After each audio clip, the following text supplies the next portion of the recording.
지난달 처서 매직은 없었지만 9월 매직은 있는 것 같습니다. 46일간 나타났던 서울의 열대야가 드디어 멈췄는데요. 당분간 내륙의 밤 최저 기온이 25도 아래로 내려가서 밤더위가 누그러질 전망입니다. 이마경 기자입니다.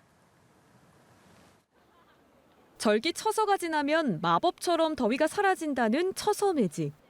올여름은 처서 매직 없이 8월의 마지막 날까지도 서울의 밤 최저 기온이 25도를 기록하며 열대야가 어김없이 나타났습니다.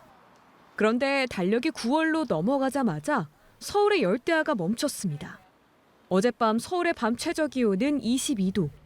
제주와 남부 해안을 중심으로 밤더위가 이어졌을 뿐 서울을 포함한 내륙의 열대야는 사라졌습니다.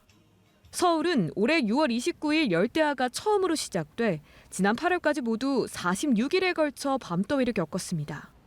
극심한 열대야가 나타난 지난해에 이어 역대 두 번째로 많습니다.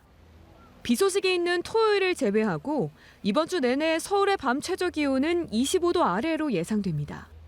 앞으로 열대야가 차츰 물러나는 시기에 들어서는 겁니다.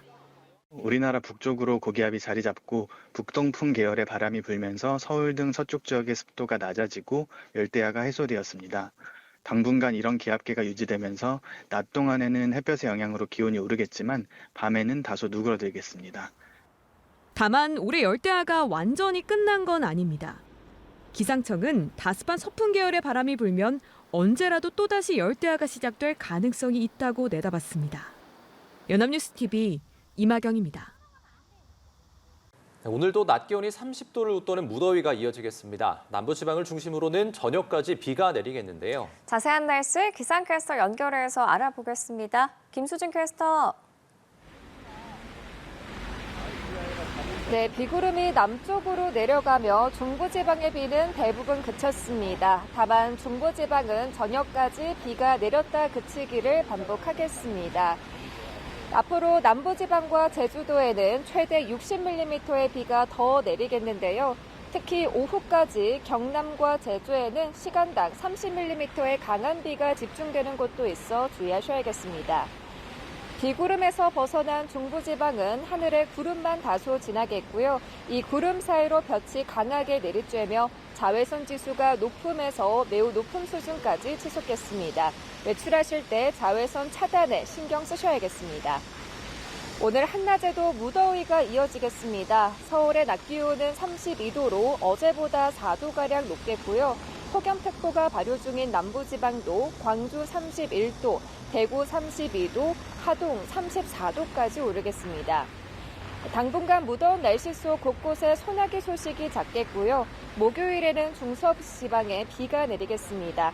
다만 메마른 날씨가 이어지고 있는 강원 영동은 뚜렷한 비 소식이 없겠습니다.